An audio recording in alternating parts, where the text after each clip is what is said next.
time. Tama, sakto-sakto po sa panahon, ano po? Amen. Yan. Para makita po natin kung ano po ba talaga yung mahalaga sa buhay po ng isang taong katulad po natin. Ano po ba itong mga bagay nito? Okay? Tingnan po muna natin, hango po ito sa aklat po ng Pedro. Sinulat po ito ni Apostol Pedro na kung saan pinakita niya po sa atin dito yung mga bagay na nakapaloob po dito sa maikling aklat na ito na isinulat niya. Okay? This is a short book in the Bible. 2 Peter is a book of what? Wonder, wisdom, and warnings. So nakapaloob po dito sa aklat po ng Pedro, yung po mga kamangha-mangha, karunungan, at yung mga babala ng Diyos para sa ating mga mananampalataya. Kaya maging aware po kayo dito dahil ito po yung paalala lamang din po sa atin ng Panginoon na tayo po ay dapat na makita natin yung mga kamangha-manghang ginagawa ng Diyos at ano ba, yung karunungan ng Diyos at hindi yung pantao lamang. Sapagkat yung karunungan ng pantao is foolishness to God. Kaya wala po tayo dapat talaga kundi magpasailalim po tayo under the wisdom of God. Second Peter is also a book of promises, precaution, and prophecy. So ito rin po yung aklat ng pangako, ano pa, ng pag-iingat at ng mga hula. So makikita po din natin dito kung ano yung mga bagay na ipinahayag sa atin. Okay, ang tanong po dito, are you ready? Your spirit is ready? Amen. Talaga po? Okay, kung talagang ready na po yung mga espiritu natin, tanggalin po muna natin yung mga saloobin natin para na sa ganun, pumasok po yung espiritu ng Panginoon. Pursuing precious things in life today. Yan. Ano po ba ito dapat na ipurso natin? Nowadays, we are on the last days or in the last minute of our journey with our Christ Jesus. Kaya dapat po na pumasok na po sa puso natin yung aral ng Lord. Amen. Kasi kung babasihan po natin yung mga aral po natin until now, siguro sasabihin ko po na there is still a lackness pagdating sa espiritu po natin. Kasi every one of us, as I see and as I look, nakikita po na talagang nasa flesh pa lang din po yung ating paglilingkod eh. At wala pa po sa espiritu. Wala pa po sa atin yung parang willingness na magsabit talaga ng buhay sa Panginoon. Wala pa rin sa atin yung gustong magsakripisyo for the glory of God. Wala pa rin sa atin yung parang gusto parang ipapahan ng todo yung buhay niya for the sake of our Lord Christ Jesus kung paano siya nagpakababa sa atin. Now, pursuing precious things in life today. Una, ano po ba itong napakahalaga dapat sa buhay po natin is our faith. Number one. Why is faith is precious? Mahalaga po yung pananampalataya natin kasi without faith, we cannot hold on to Christ Jesus. Amen. We cannot breathe the power of God in our life. Hindi natin pangahawakan si Jesus sa buhay natin without faith. Kung wala kayong pananampalataya talaga sa Panginoon, ay dahil hindi mo talaga gagawin mahalaga si Jesus sa buhay mo, kundi mayroon ka pang ibang mas mahalaga doon. Kaya if we have truly a faith in God, doon lang po natin magagawa na talagang unahin, priority, o pahalagahan ng todo, o para baga bigyan ng halaga ng todo ang Panginoon sa buhay po natin. This is how we pursue our faith in Christ Jesus. Doon po natin maipapakita. Okay, tingnan po natin, sabi po sa 2 Peter chapter 1, verse 1. Mula kay Simon Pedro, isang lingkod ni Apostol ni Cristo, para sa inyo lahat na tulad namin tumanggap ng napakahalagang pananampalataya mula sa ating makatarunang Diyos at tagapagligtas na si Hesus Kristo. Ano naman po ito? Yung napakahalagang tinanggap ng bawat isa sa atin. If you receive Christ Jesus, number one, or the very first thing that we have in our life is the precious faith.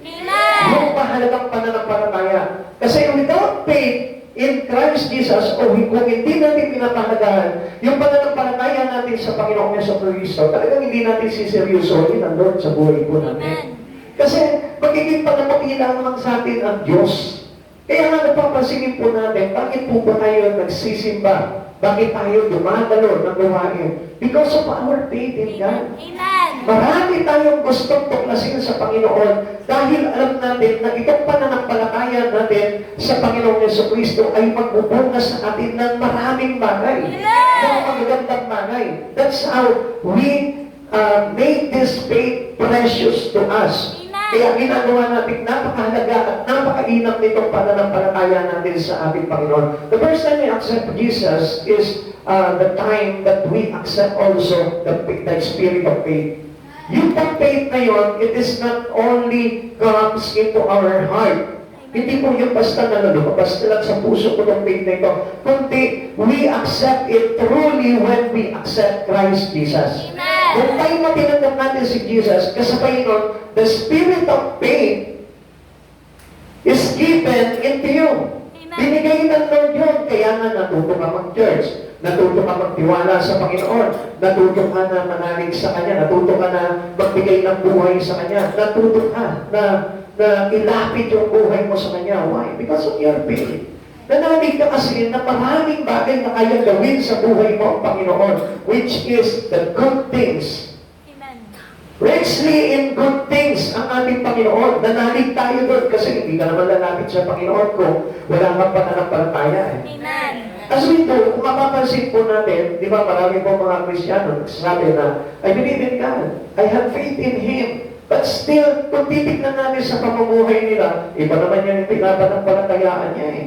Iba naman yung pinapananganan niya eh. And supposed to be, dapat nananangan tayo sa Panginoon if you truly have a faith in Christ Jesus. Amen. This is how we see, if we pursue our faith in Christ Jesus, if we think that faith is precious to us, yun yung pangahawakan mo sa buhay mo, wala nang iba. Amen. At hindi ka matatakot sa buhay na lumakad dito, kahit na anong pagdaanan mo, hindi ka matatakot. Why? Because you believe that God can handle everything in you.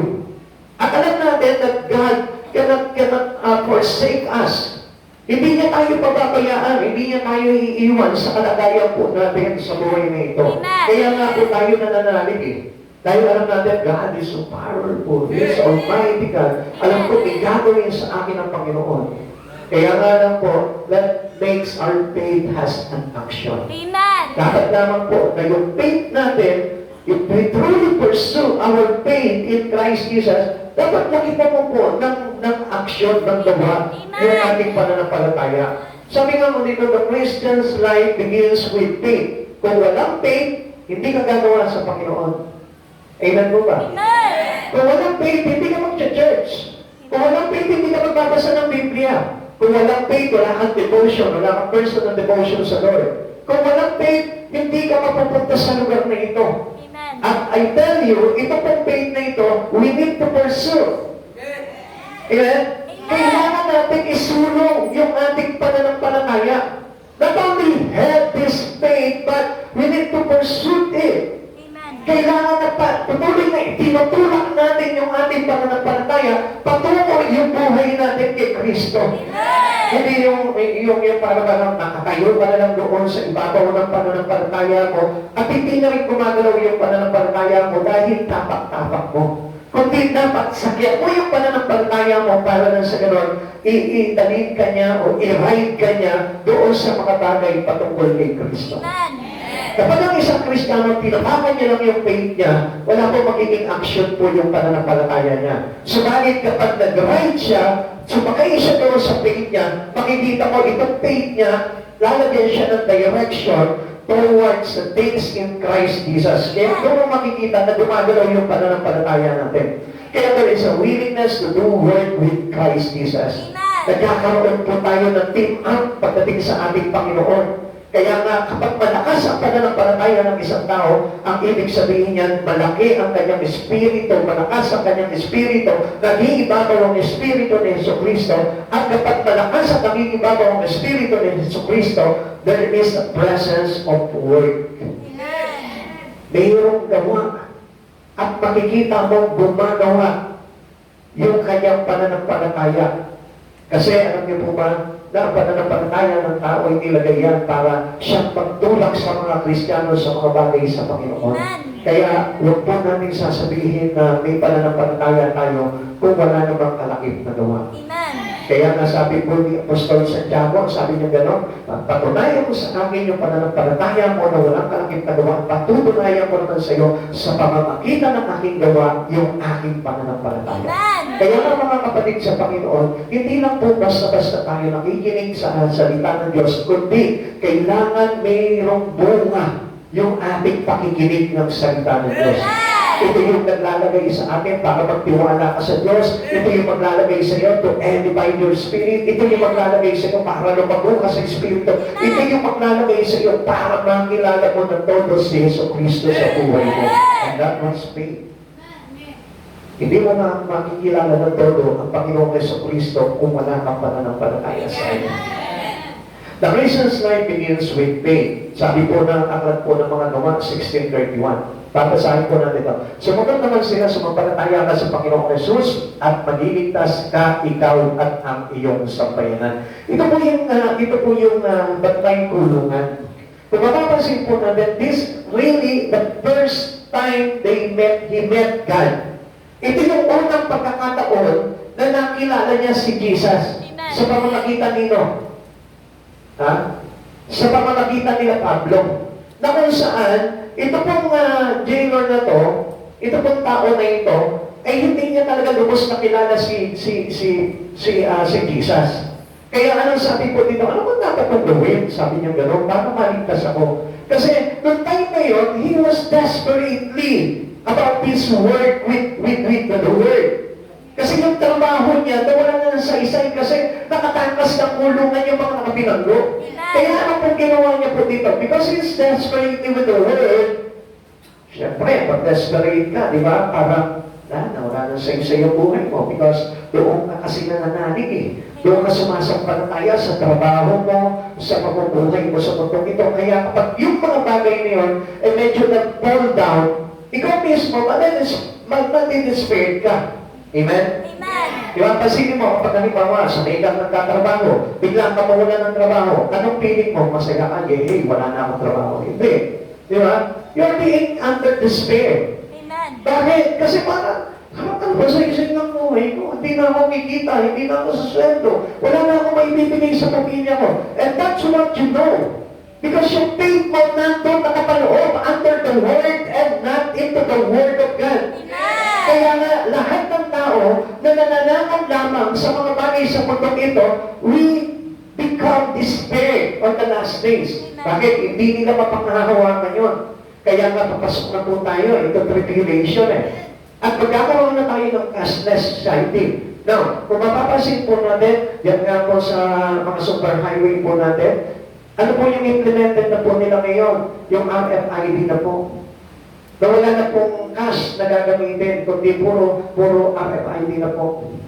So kaya, anong gagawin mo? Magpapasok ka doon na yun, at i-scan na lamang po yun, okay na. Wala nang pera-pera. And so, gano'n na rin po yung mangyayari sa atin. Kaya nga, ito po ang pagkakataon na ito, dito sa jailguard na ito, anong sabi niya? He's being despair. Parang naman siya ng pag-asa, magpapatiwakal na siya. Kasi nag-fail siya doon sa kanyang tungkulin. At alam niyo po, pag ganyan tayo madalas eh. Pag nag-fail ka na doon sa mga pangarap mo sa buhay nito, parang ang tingin mo sa buhay mo, wala nang saysay. Pero ang hindi mo alam, doon pa lang pala pumapasok yung katotohanan ng buhay. Amen. Bakit? Alam niyo po ba kung bakit nangyayari po sa inyo? Kung minsan tinatanggalan ka ng trabaho, kung minsan ay para pinulbulaga yung iyong kalusugan ng ating Panginoon. Because it is the beginning where Jesus coming inside of you. Amen. Pumapasok si Jesus sa buhay mo para magkaroon ka ng pananampalataya. Saan? Hindi na dito sa dating ginagawa mo, kundi sa Panginoon na mismo. Amen. Kaya hindi niyo po napapansin, para sa maraming tao, di ba, parang wala namang halaga sa kanila ito eh. Wala namang halaga sa kanila ang pag-church eh. Okay, tahimik lamang po tayo. Patahimik niyo po muna yung mga bata. Sige na. Yan. Kaya nga, tayo po mismo, parang hindi natin pinapanahon. Di ba? Kahit hindi naman ako mag-church ng Wednesday, okay lang yan. Nakakapag-church naman ako ng Sunday. Kahit hindi ako makapag-church ng Sunday, okay lang yan. Nakakapag-church ako ng Wednesday. Why? Because of the absence of faith. Amen. Kasi pag mayroon ka talagang pananampalataya sa Panginoon, you will know that salvation is in our faith in Christ Jesus. Okay, ginig po muna tayo. Gising po muna kayo. Gising, gising. Pakigising po muna yung sarili natin. Gising, gising, gising, gising. Yan. This, gising lang po tayo. Sayang po itong bagay na ito. Nasa last days na po tayo. Baka maiwan po tayo. Kawawa po talaga ang kalagayan po natin. Eh, gising na po ba kayo? Gising ka na. Sabi mo, kape, kape. Pagdisan. Hindi na naman sa okay. Pakinggan niyo mabuti po ito. Once na nagdumating ka into failure, ang ibig sabihin niyan, God has started to do things in you. Mayroon pa simulang gagawin ng Panginoon sa buhay mo, which is, lalagay niya yung, itatransport niya yung faith mo into faith on Him. Kaya nga, kung papasilin po natin, ang tao, hanggang mayroong kinakapitan sa buhay at dito sa mundong ito, hindi yan magpapahalaga sa kanyang pananampalataya sa Diyos. Amen. Bakit ako pastor? Nora, sasabihin ng iba, bakit ako pastor? Ang laki ng pananampalataya mo sa Panginoon mo. Huwag ka manghahas na sabihin na malaki ng pananampalataya mo kung hindi mo kayang isuko talaga ang buhay mo sa Panginoon. Amen. Kung hindi mo talaga kayang ibigay ng buong-buo ang buhay mo sa Lord, your faith is not precious to you. Hindi magiging mahalaga yung iyong pananampalataya. Locating aside, hindi natin pwede talaga na we make foolishness about our thinking. Dahil natin, madadaya po natin yung ating sarili. We cannot, hindi po natin pwede tayahin yung sarili natin. Faith means, yung kaya mo talagang ibigay yung pagtitiwala mo sa Diyos sa lahat ng bagay sa buhay mo. Not only you believe because this is my religion. No, it is not about religion. Hindi yun ang usapan natin, hindi yung religion. Kasi pag nandun lang tayo sa religion, ang liit lamang po ng ating sinasakupan doon. At mali po tayo doon dahil kung babasihan po natin religion, it is out of faith. Kaya nga hindi mo po nakita, yung religion pinapahalagahan pero yung faith in Christ hindi.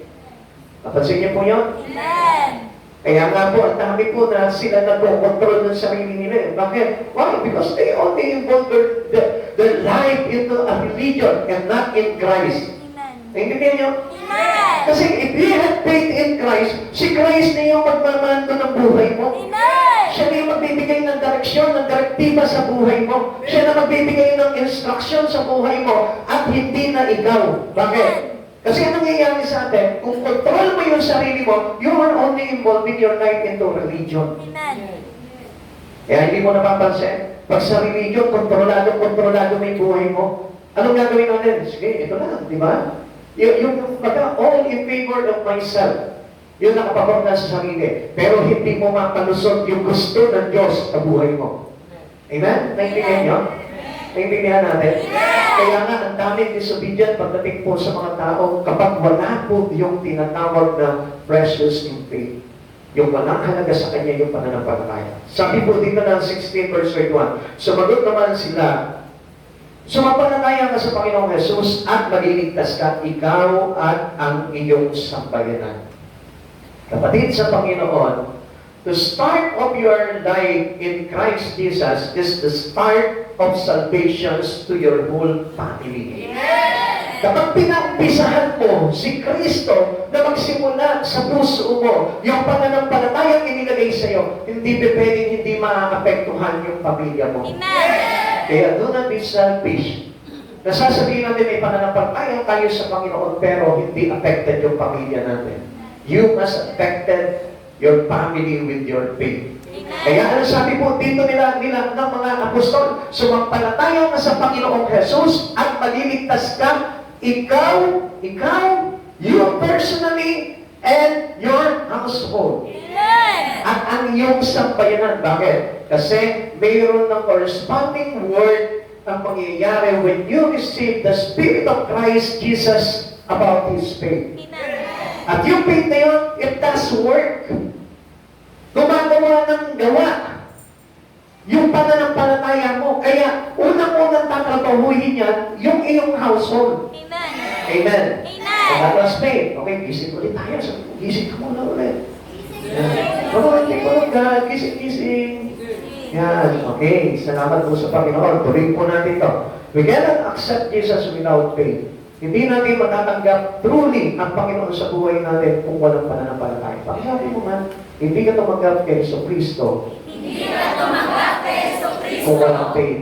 kung walang faith. Tingnan po natin. Apart from faith, there is no what? Salvation.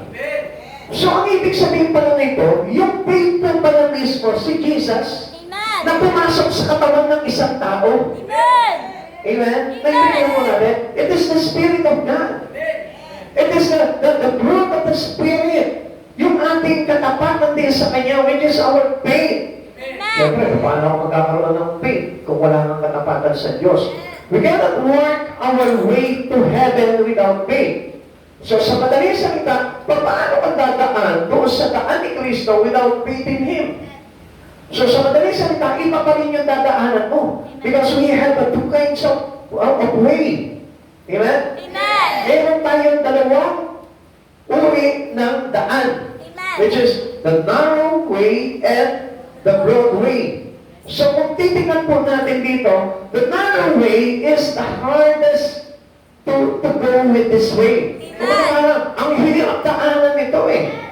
Di ba? It is so hard. Bakit? We need to break our flesh. Amen. Para makadaan tayo doon sa narrow way. Kung papasingin po natin, ang kalagayan po dito is very, very little, parang little passage, kung titignan natin, parang ang liit ng dadaanan mo na hindi makakalusot kahit payat ka.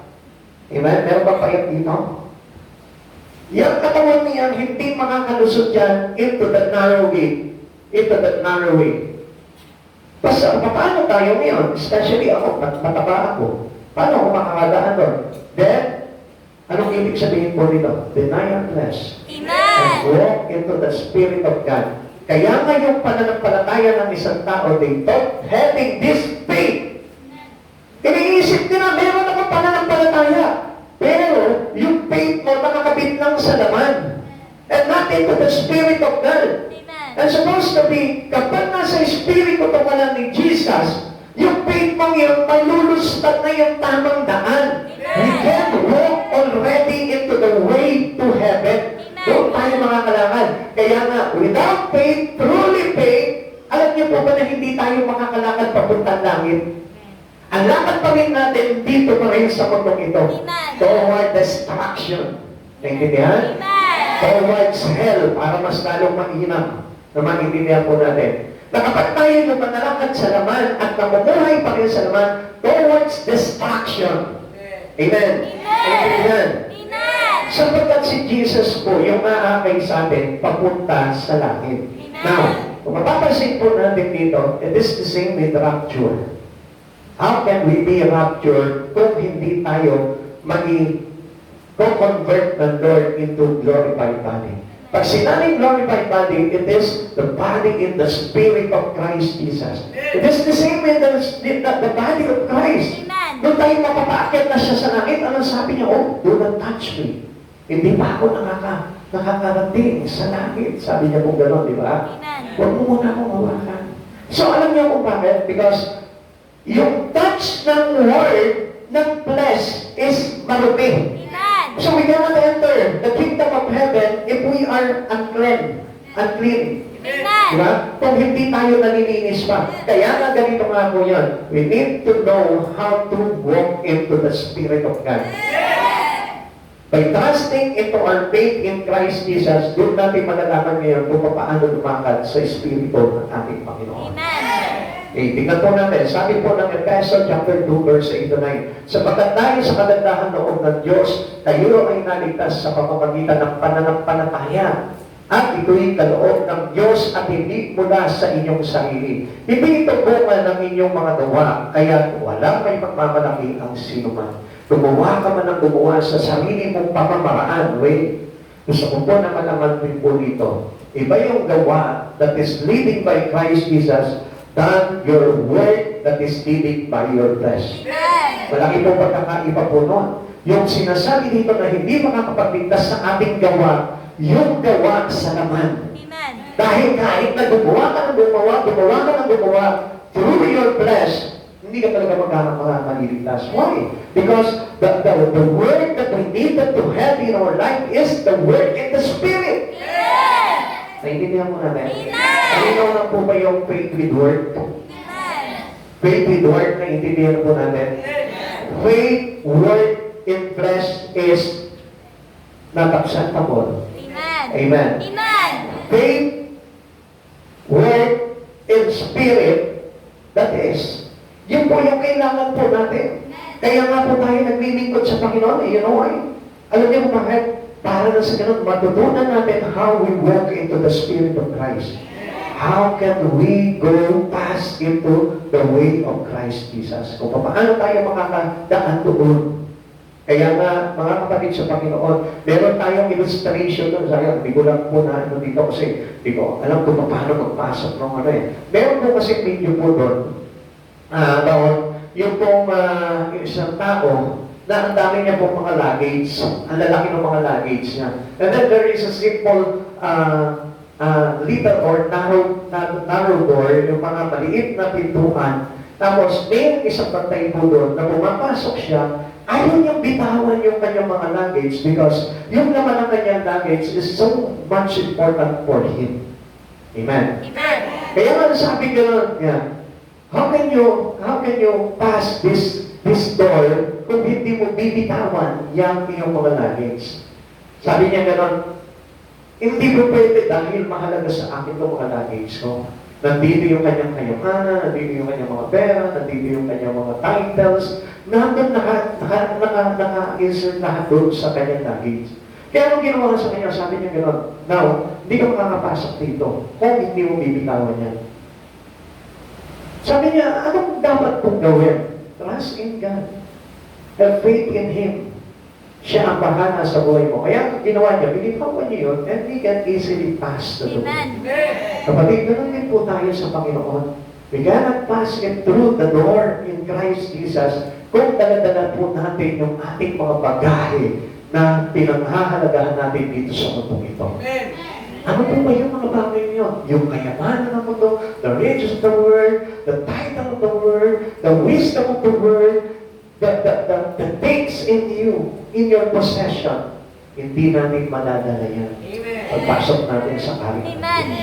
Kaya nga, ano lamang po yung daladala natin? Yung malinis na espiritu ng pananampalataya kay Jesus Cristo. Doon lang tayo magkakaroon ng access para makapasok sa kahit ng Diyos.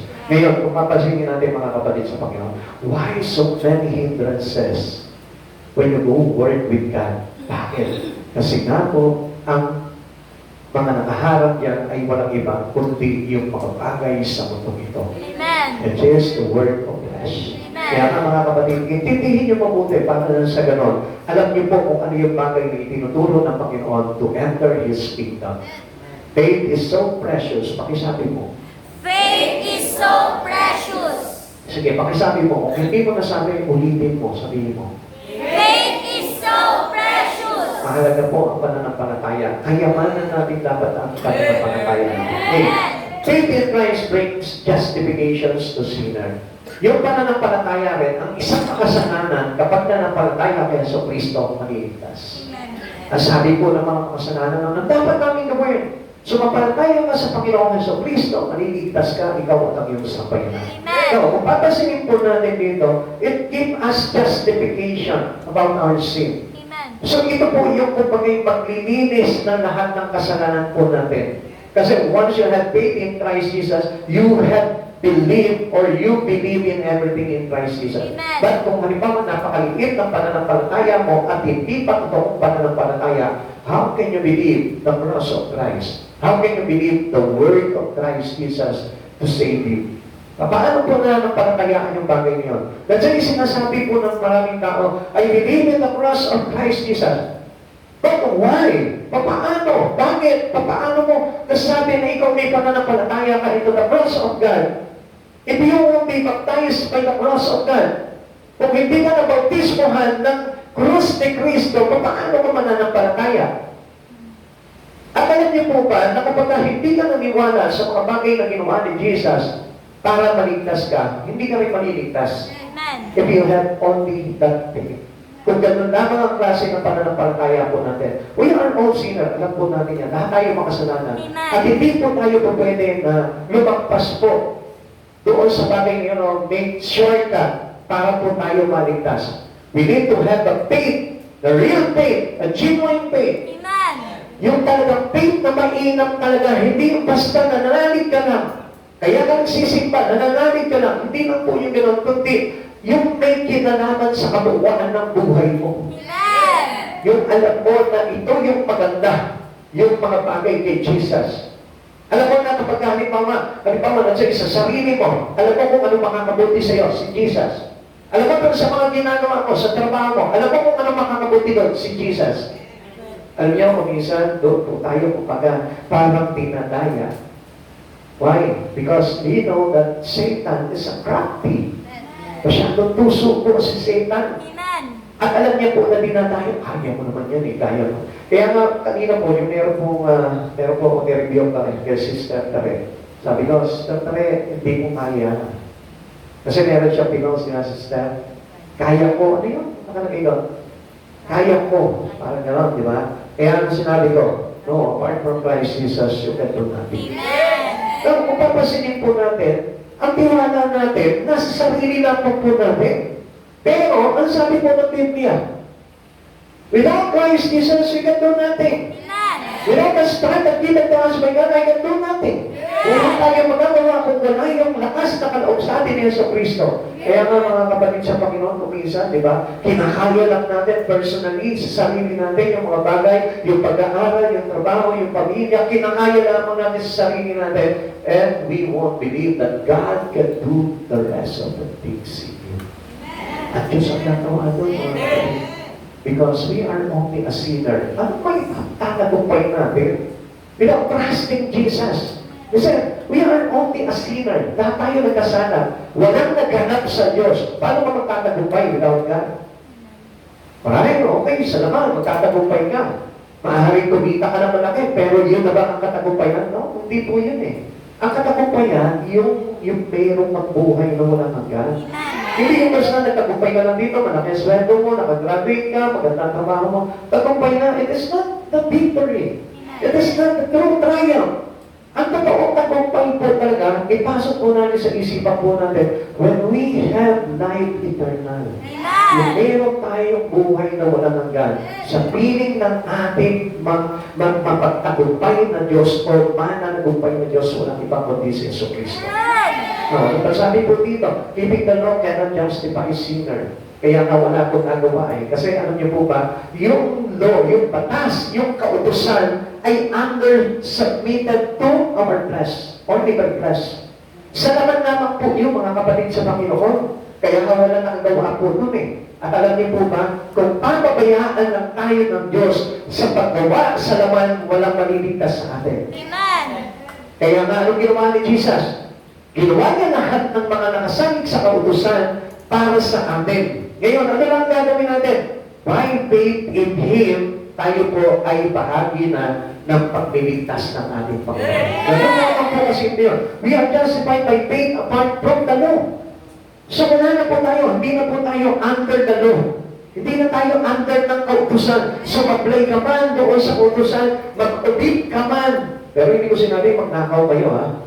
Ang ibig ko sabihin po dito, magkamali man tayo, we tempt by Satan sometimes, pero hindi nangangahulugan yung wala ka ng pag-asa. Kasi sa kanila po ng araw, under the law po sila, under ng kautusan po sila.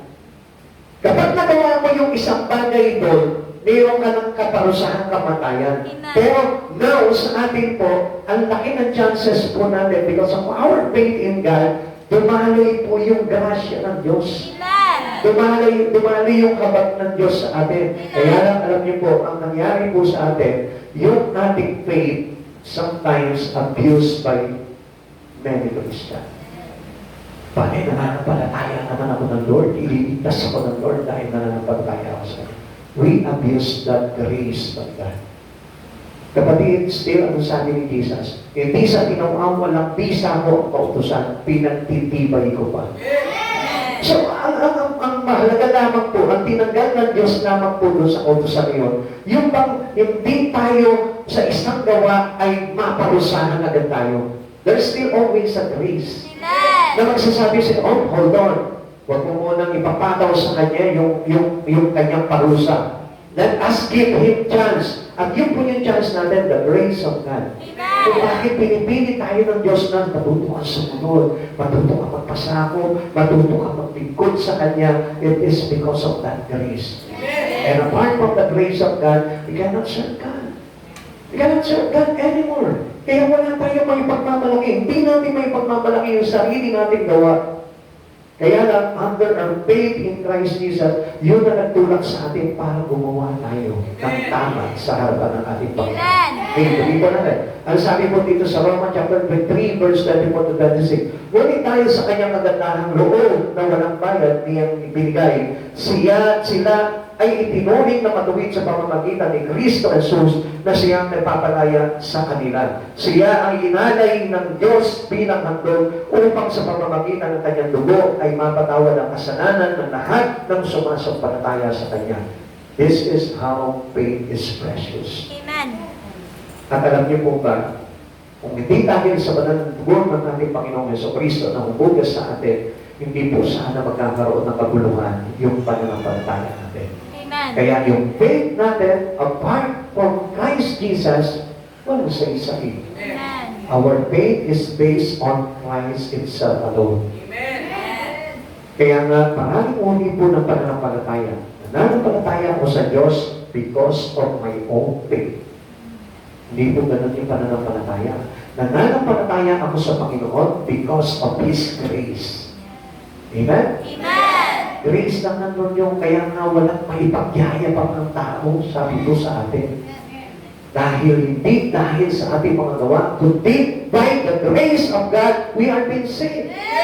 Kung lamang po tayo naligtas, kaya nga mga kapatid sa Panginoon, gusto po na makita niyo po ito. Tuloy po natin. Ginawa ito ng Diyos upang patunayang siya'y matuwid sapagkat noong unang panahon ay nagtimpi siya at pinagtiisan ang mga kasalanan na gawa ng mga tao. Ngunit ngayon ay ipinakita niya ng Diyos na siya'y matuwid at itinuring niyang matuwid ang sumasampalataya sa Kanya. Saan pa po tayo? Even though we are all sinner, but still, yung totohanin mo lang yung pananampalataya ko sa Panginoon, ituturing ka ng matuwid ng Panginoon. We are being justified through our faith in Christ Jesus. Kaya nga, gawin mong totoo, gawin mong mahalaga yung pananampalataya ko sa Panginoon. Para na sa ganoon, we are considered to be righteous in Him. Amen. Tingnan mo natin. Kaya nga, huwag lang base sa iyo yung pananampalataya mo, kundi base sa kagandang loob ng Panginoong Heso Kristo. Amen?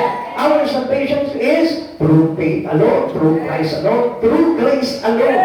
So, sa madaling salita, kailangan yung pananampalataya mo may grace ng Lord. Yung pananampalataya mo is truly from Christ Jesus.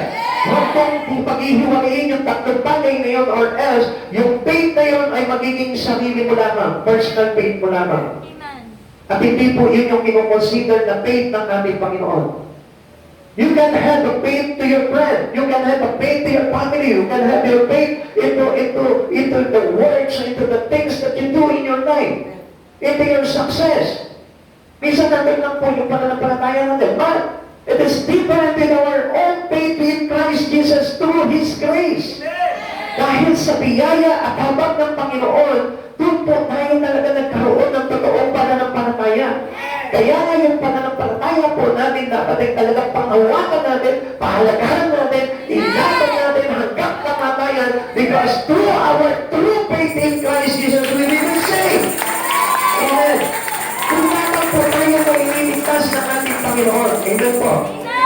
Faith brings forgiveness and eternal life. Kapatid sa Panginoon, tingnan niyo po ha, kaya marami pong tao hindi rin makapagpatawad, it is because what? Because they don't have faith. Amen. Alam niya na, hindi ko naman kailangan patawarin kung taon doon. Bakit ko ba patawarin? Sama ng ginawa niya sa akin. No, manalig ka sa Panginoon na kapag pinatawad ko siya, pinatawad ka ng Diyos. Hindi mo yun? It is not about your forgiveness to that people or to that person. Halimbawa, nagkasala po halimbawa sa Sister Alma. Ngayon, hindi ko siya pinapatawad dahil kailangan ko lang siya patawarin. Hindi. Kaya ako siya pinatawad dahil pinatawad ako ng Diyos. Ano ba yun? So yun yung pananampalataya niya natin. It is about your faith in Christ. Not about my faith on myself. Alam ko, pag pinatawad ko ng taon to, tagaan ang aking pakiramdam. Hindi lamang po yun, kundi mapapatawad din ako ng Diyos every time na makagagawa ako sa Kanya ng kasalanan. Amen. Intindihan natin?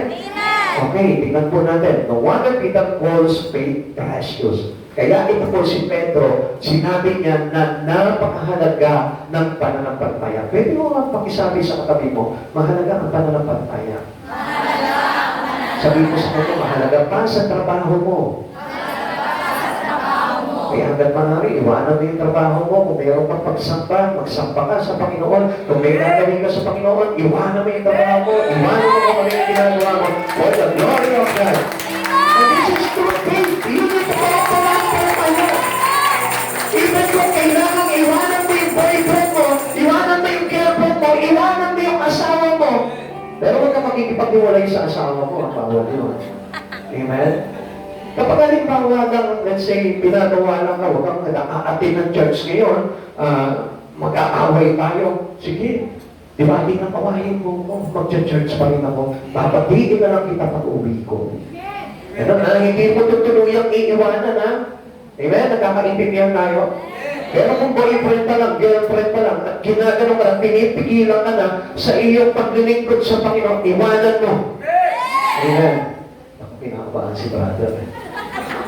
Huwag ka maganda, brother, hindi ka naman pumipigil sa kanya, di ba? O, yan. Mas maganda yan. Yan ang matibay na pinatatatag at pinagpapalang relasyon ng ating Panginoon. Amen? Amen? Ako, magpapag kayo mga ino. Kaya ako pag meron ng ligaw sa akin, sasabihin ko agad sa kanya, manampalataya ka sa Diyos. Pag hindi ka na nampalataya sa Diyos, hindi kita sasagutin. Yan. Sa mga nanliligaw, alam niyo na ang pamantayan ng Diyos. Ha? Nasa kamay ng mga nanliligaw dito. Siyempre, hindi kayo magpapahalata na meron. Kasi nandito yung mga nanay ninyo, ano? Yan. Pero yun ang dapat na maging pamantayan nyo. Pag pinagawa na kayo sa mga bagay kay Jesucristo, ibig sabihin yan, hindi yan padala sa iyo ni Jesus. Amen? Naintindihan natin? Hindi yan pananampalataya natin eh. Kasama pa rin sa pananampalataya mo. Ngayon, paano mag-work out yung inyong relasyon dalawa kung wala si Jesus? You must have faith in God. You must trust the Lord with the relations you have. Kahit na anong problema, kahit sa mag-asawa, alam niyo, if you trust God, if you believe God, aayusin ng Lord yung pagsasama ninyo.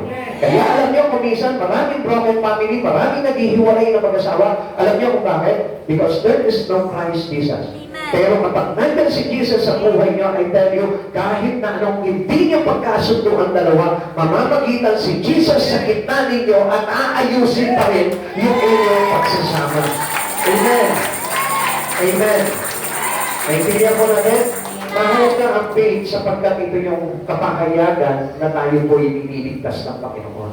Kaya lagi natin tatandaan, it brings forgiveness. Kaya natin napanggit yung away-away na yun eh, sa pamilya. Di ba, nakita mo, kapag ang pamilya, no, pag wala si Jesus, ay, naku, rambulan yan. Akala mo, nagdigmaan sa Sulu, no? Kala natin, may gera na agad doon sa Israel at saka ng Iran. Pero gusto ko kung malaman po ninyo, nangingibabaw ang forgiveness sa pamilya if you trust and believe truly in Christ Jesus. Kaya wala magiging problema kung meron pananampalatayang totoo kay Jesucristo. Amen? Even into the other things in you, kahit saan ay area ng buhay po ninyo, basta meron kang tapat na pananampalataya sa Panginoong Jesucristo, aayusin ng Diyos yan. Yung bagay na mahirap, di ba? Di ba? Ang sabi dito, faith can move mountains, di ba? Yung mahirap sa iyo, hindi mahirap sa Diyos, di ba? What is hard to us is, ano? Easy to God, syempre. Baliktad lamang po yun, di ba? Amen? Naintindihan natin. Kaya yung mga pinapahirapan po dyan ng mga problema sa buhay, trust in the Lord with all your heart. Amen? Say amen. Malakas ang amen. Ayan. Okay. Yung mga sumasama ang loob sa pastor, say amen. Makikita ko, hindi nasasama ang loob sa pastor niya. Amen? Di naman nyo ha? Okay. Hindi para sa inyo. Alam mo, love ko kasi yung pamilya mo kaya ginagawa ko yung sister. Maniwala ka sa akin. Wala akong ibang bagay na gustong mangyari doon kundi kaligtasan ng iyong mga anak. Kasi ano nyo sa totoo lang, minsan hindi nyo naiintindihan kasi. Yan, siguro medyo nasaktan sa akin si Sister Emmy doon dahil gusto ko kasi ma-win yung kanyang mga anak. Kasi doon din ako nililid ng Lord eh. Every time na magpa-pray po kami, lagi ako nililid palagi sa Lord, pag-pray mo yung anak ni Sister Emmy. So, kaya ako in-encourage Sister Emmy doon, pilitin mo, gamitin mo yung authority mo. Sabi nga po ng Biblia, sabi nga po ni Pablo, di ba? Kahit na sa anong paraan, makapagligtas man lamang ako ng ilan. Kapatid sa Panginoon, gusto ko po na maintindihan niyo po yun. Wala pong masamang intensyon ang inyong pastor dahil mayroon kaming papuri na magligtas ng kaluluwa ng tao. Kaya ako po ginagawa ko sa inyo. Hindi lang po ni Sister Emmy, sa inyo din po. Yan sa mga anak ni Sister Alma, di ba po? Yan sa mga anak din po ni Sister Mestil. Yan. Kasama po natin sa prayer po natin yan para kasi ang hangad po natin dito, gusto natin yung buong sampayaran po natin ay talagang mailigtas mo. At alam niyo, kung hindi po ako magmamalasakit sa pamilya po ninyo, paano niya magmamalasakitan ang anak ko? Eh, mahal na mahal ko yung mga anak ko. Mahal ko si Jessica, mahal ko si Kayla, mahal ko yung pamilya ko. Tingnan niyo po mabuti. Kung hindi ko po gagawin yung pagmamalasakit sa mga anak ninyo, paano magmamalasakit ang Lord sa aking pamilya? Nagtatanim lamang po ko sa inyo dahil yun yung pinakamainam po na gawin natin. We trust God. We have faith in Him. Na kapag ginawa mo ito sa pamilya niyo, ginawa mo ito sa mga anak ninyo, gagawin din ito ng Lord sa Kanya. What we sow is what we reap. Natin natin tanan. Amen. Okay. Another precious to our life is our peace.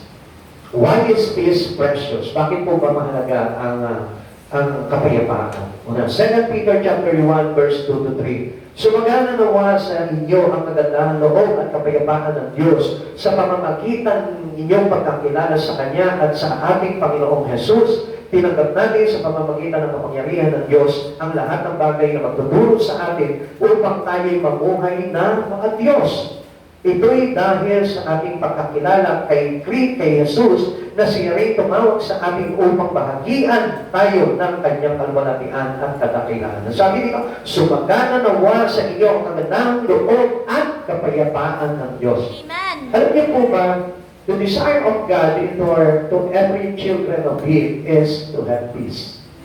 Sa paglapit natin sa Panginoon, we achieve that peace. Kahit na gaano kagulo yung inyong pag-iisip dahil sa pagproblema, pag meron kang Diyos sa buhay po ninyo, doon mo makikita na ang Diyos pala'y sagana sa kapayapaan. Diba? Kaya nga minsan napapagkamalang ang baliw eh. Dahil sa bigat ng pagsubok na pinagdaraanan mo sa buhay mo, nakukuha mo pa rin ng mag-smile. Amen? Diba kahit na broken-hearted ka, makikita mo pa, smile ka pa rin. Ang gaan-gaan dalhin ng mga pagsubok sa buhay if you have peace in God. Amen. At paano po magkakaroon tayo dito? Dahil sa kagandahan loob ng ating Panginoon. Dahil sa pagtanggap niya sa atin. Na kaya nga kahit na sabihin mo, nag-fail ka doon sa mga pangarap mo, still, may kapayapaan ka. Bakit? Kasi mayroon tayong Diyos na lagi po nag-comfort po palagi sa atin. Walking with Jesus Christ brings peace into our life. Lost people are on a constant quest for peace. Alam niyo po ba yung mga wala sa Panginoon? Saan sila naghahanap po ng kapayapaan? Hanap sila ng hanap. Hanapin nila sa pera, wala ang kapayapaan. Hanapin nila sa pagkala, wala ang kapayapaan. Hanapin nila sa karir nila, wala ang kapayapaan. Hanapin nila sa kung ano ng mga bisyo, wala pa rin mga kapayapaan. Why? Because it can only give us through them a false peace. Hindi po yung totoong kapayapaan ang ibibigay sa inyo. Even though you have a plenty of money, you are rich, still, this is only a temporary peace that we can give it to you. Hindi po, yun yung magbibigay sa iyo. Na kahit mahirap ka, that you have Christ Jesus, sasagana ka sa kapayapaan. Na kahit na hindi masarap ang ulam mo, sasagana ka sa kapayapaan. Why? Because of the grace of God, yung magandahan ng loob ng Panginoon na ipinagbuhos para sa amin. Ano sabi dito? We are by nature troubled people in the troubled world. Tandaan natin, nandito tayo sa mundong ito. This is chaotic world. Amen. Masyadong magulo ang mundo na ito. Kaya hindi maiiwasan ang problema. Ang problema nakabuntot sa iyo yan, lima-lima pa. Amen? Akala mo ba iisa lang ang problema mo? Hindi. Amen? Naintindihan niyo? Isa akala natin, isa lang ang problema natin, pero ang hindi natin alam, nandyan sa likod natin, nakasunod lahat yan. And without Christ Jesus, ang hirap dalhin yan, ang bigat niyan. Eh lalo pa kaya kapag ka naharap ka pa sa salamin, yan, malaking problema yan.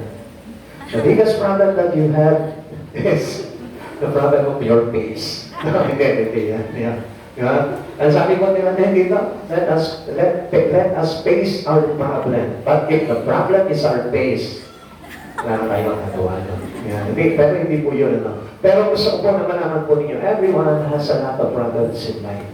Amen. Pagkagisip ko pa lang sa umaga, meron ka na agad may iisip na problema.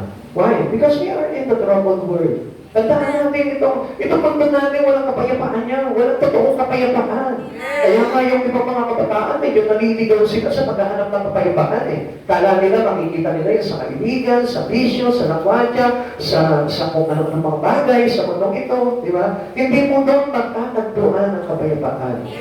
Still, kahit na makuha mo yung bagay na pinapangarap mo, still, nandito ka sa mundo nito, magulo ang mundo, at magkakaroon ka pa rin ng kaguluhan. Most try to find peace, but discover only counterfeit. Ba? Minsan nakakasumpong sila, ay, dito ako magpapayapa. Very relaxing. But still, di ba, nandun pa rin yung kabalitaan. No?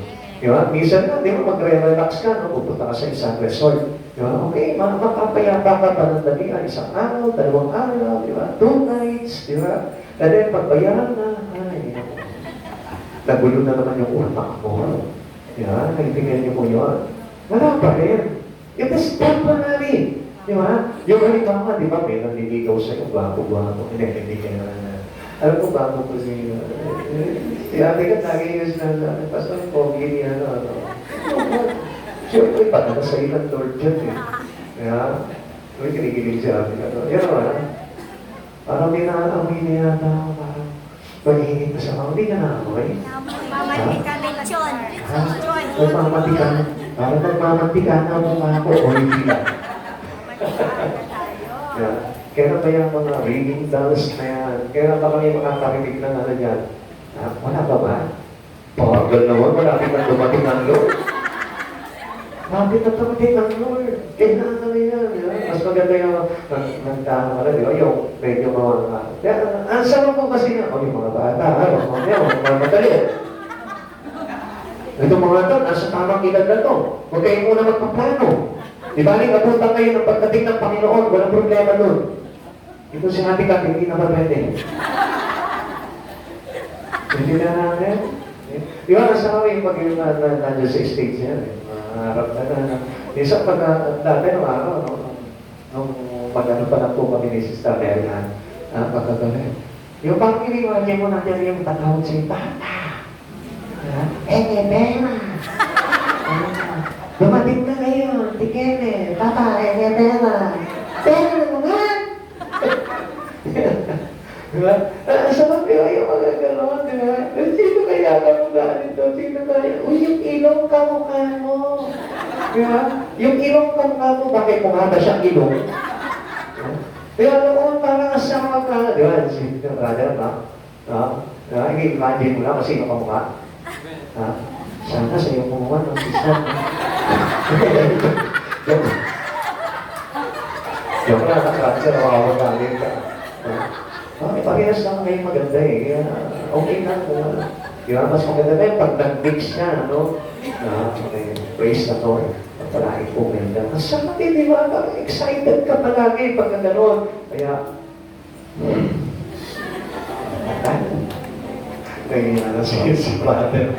Okay lang yan. Sali kami dito niya. Ako talaga mahilig ako pagtulak. Pagdating sa kanya, nakita niya mo yun si Karen kasi ano?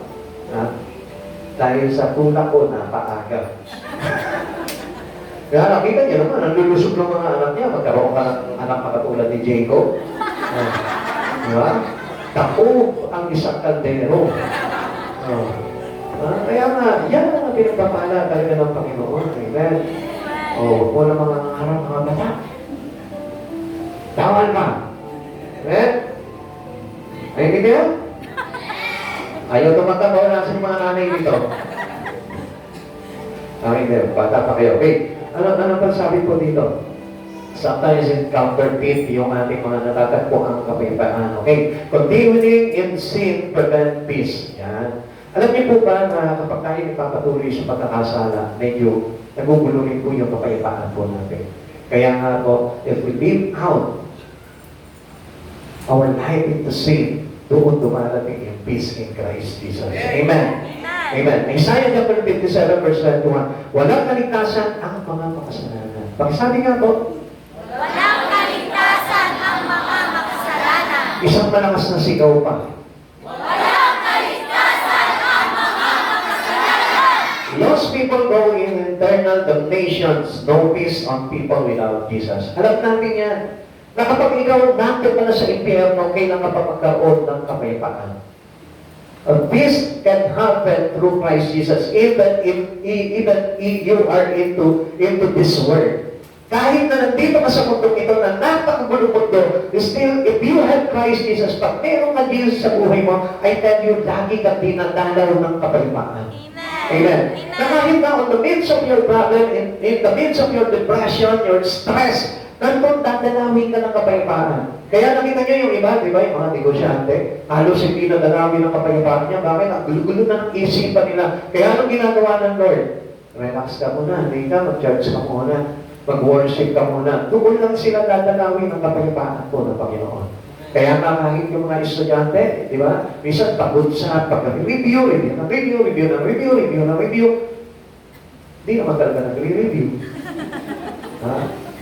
Kunyari, nag-review, pero iba pa na yung nakaano sa yung parang cellphone pa na ako. Ha? So kaya hindi dumating yung kapayapaan. Alam niyo po, basta meron tayong Lord sa buhay natin, we can have peace in our mind. Lalo na kayo mga kabataan, mga estudyante, kapag darating yung exam, tayo na have peace in God. Makikita mo, pag nag-review ka, press na press yung utak mo, makikita mo, papasok lahat ng pinag-aaralan mo. Amen. Amen. Do not be lost to Christ Jesus. Huwag tayo mawawala. Dahil pag nawala na sa Panginoon, lahat ng klase ng gulong problema darating sa buhay mo. We find peace through faith in Christ Jesus. Huwag niyong hihiwalayan ang Panginoon sa buhay niyo. Kahit na sa nanay mo, hindi ka magkakaroon ng kapayapaan. I tell you the truth. Kahit sa mga anak mo, hindi ka magkakaroon ng kapayapaan. I tell you the truth. Sapagkat kung wala si Jesus, in the midst of you, in the midst of your family, hindi ka magkakaroon ng kapayapaan. Even into your job, into your school, into your friend, into the things in us, hindi tayo magkakaroon ng kapayapaan sa mga bagay na ginagawa natin without Christ Jesus. Kaya nga, alam niyo, mga kapatid sa Panginoon, hindi natin ma-enjoy yung buhay eh. Bakit? Kasi ang gulo ng isipan natin. Diba? Makita mo, magbabakasyon ka na, magmamasyal ka, hindi mo pa rin ma-enjoy yung pamamasyal mo. Why? Because there's no real peace. Dinadayala na natin yung ating peace, yung kapayapaan po natin. Kaya nga, sabi ko nga ba sa inyo, if you have Christ Jesus, the Prince of Peace, that peace can be happens to you. Amen. He is the Prince of Peace. Si Jesus po yung Prince of Peace. Isaiah chapter 9 verse 6. Yan po. Okay. Does Christ give peace in troubled times?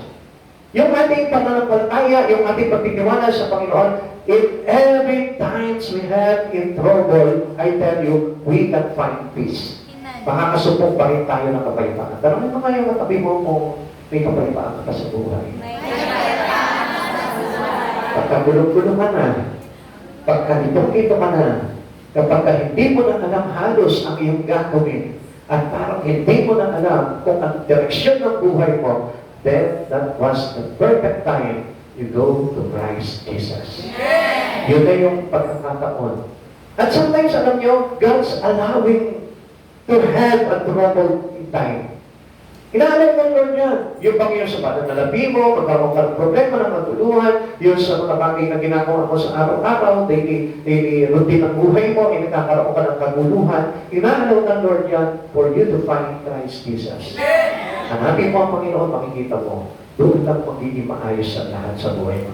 Isaiah chapter 26 verse 3, binigyan mo ng lubos na kapayapaan ng mga taong matapat na tumatalima at nagtitiwala sa iyo. Trust in God. Always put your faith in Him. At lagi natin tatandaan, peace is precious. Amen. Napakahalaga talaga ng kapayapaan sa buhay po natin. Faithful and obedience has a fruit of the spirit of peace. So, yun po yun, nagbubunga po yun. Okay, full surrender to Christ bring peace beyond all understanding. Lagi natin tatandaan po niyan, kapag isinubo mo ng todo ang buhay mo sa ating Panginoon, there is a real peace beyond all understanding. Now, kung mapapansin po natin, bakit ganito? Some part of my life has peace, but the other part of my life has no. Bakit po ganon? Minsan may peace, minsan may wala. Bakit? Because you won't totally surrender your full life in Christ. Suko mo ng buo ang buhay mo. Kaya, ang dami po parang they are blessed. They have a quest in the mind na, bakit ganito? Hanap ako ng hanap ng kapayapaan. Even though I am a Christian. I read the Bible, I pray. Alam niyo kung bakit? Because there's no full surrendering. Wala pa yung talagang total surrender pagdating sa Lord. Dapat lahat ng area ng buhay mo, isuko mo sa Lord. Lahat ng parte ng buhay mo, isuko mo sa Lord.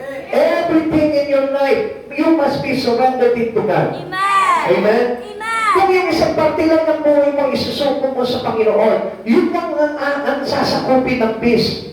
Kaya nga sabi ng Lord, love God with all your heart. Buo-buo, kailangan. Kaya nga, kung gusto mo talaga ng for the rest of your life has peace, kailangan isuko mo ng buo sa Panginoon. Amen. Philippians chapter 4 verse 7, at ang di manirit ng kapayapaan ng Diyos ang mag-iingat sa iyong puso at pag-iisip sa pamamagitan ni Kristo Jesus. Peace of the Lord surpasses all understanding that guide your heart and mind through our Christ Jesus. At natin tatandaan, ang ating Panginoong Jesucristo ang magbibigay ng kaganapan sa ating kapaliparan. Number 3, why are the promises of God are precious? The promise of God is precious. Yung po mga pangako ng Diyos ay kailangan mahalaga rin po sa atin. Bakit?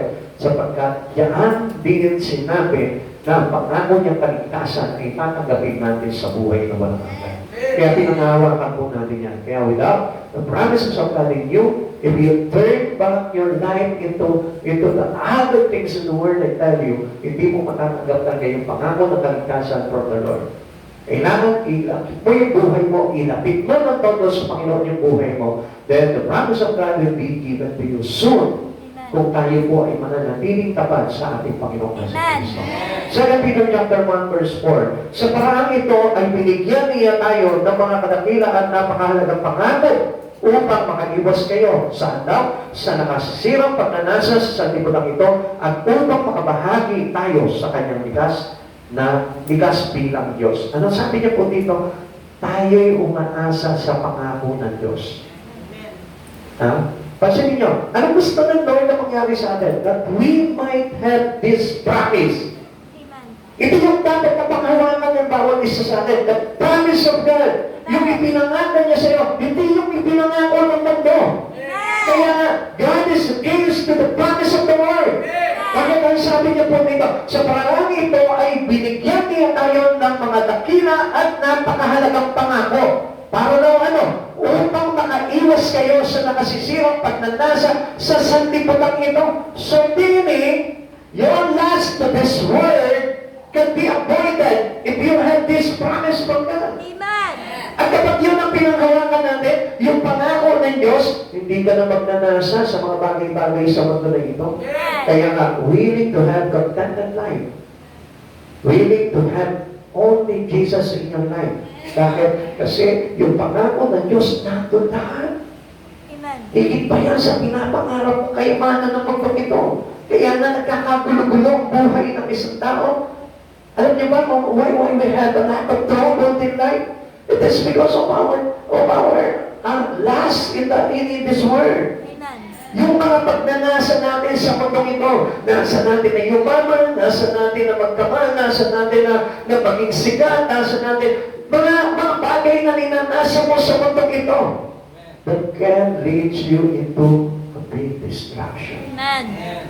Kapatid, hindi masama na yumaman. Kaya lang, kailangan hindi mawala ang buhay mo and you must have a full surrender in your life to Christ. Amen. Kaya lang, paano mangyayari yung full surrender kung ang iyong nasa ay nasa mundo at wala kay Kristo? Kaya nga, we need to have our life must be sanctified into Christ Jesus. Kaya mo lugtog ka kay Jesus. Kaya mo malunod ka ng todo kay Jesus. Kaya mo yung buhay mo na kalubog kay Jesus. Para na sa ganon, hindi ka na makaamon at makahulagbos ka na naman sa mundong ito. Because ang buong bagay sa mundo ay nagbubunga ng kapakapan. Amen. Let us all admit these things because this is the fact. Ito po yung talagang katotohanan na nagsasabi sa atin na ang mga bagay sa sanlibutan ay magdudulot sa atin ng pagkawasak. Amen. Kaya nga sabi ng Lord, all things shall pass, heaven and earth shall pass, but the only things should remain is the Word of God. Amen. Kaya nga, yung pangako ng Panginoon, according to His Word, yun lang ang dapat na kinakapitan natin. Amen. At ang sabi po sa atin ng salita ng Diyos, at kasamang mawawasak ang mga nauumalig dito. Mga kapatid sa Panginoon. Kaya nga, trust in the Lord. Magtiwala ka sa Panginoon.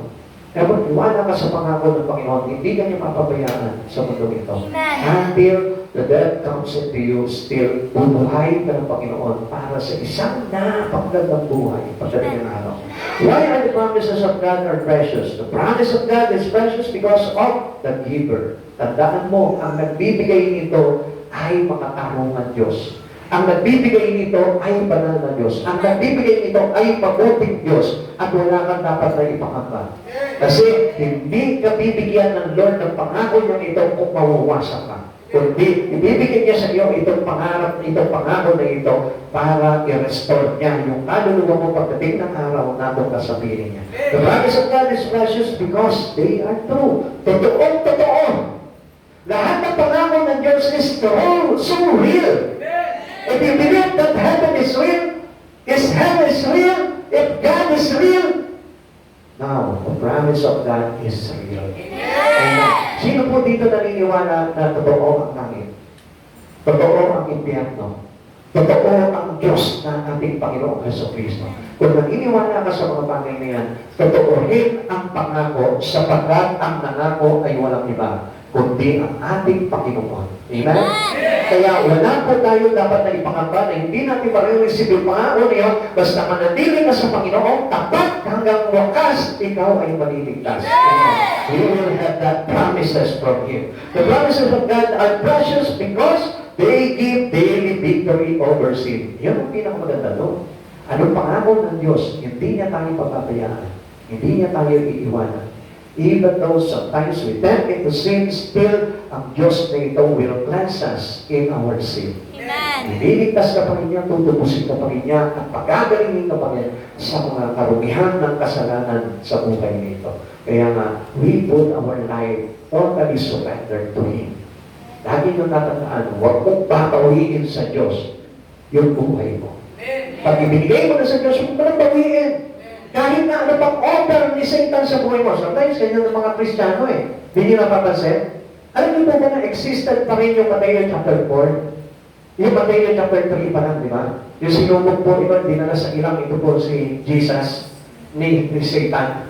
At inubero siya na ganito, turn this bread turn this stone into bread, di ba? Tapos magpatira, paano namin, bibigay ko sa iyo lahat na nakikita mo kung kalawakan kayamanan. Now, tingnan niyo po ang mabuti, ha? Ito ang tinaw ay ginagamit pa rin, effectively, ni Satan sa maraming Kristiyano. Amen.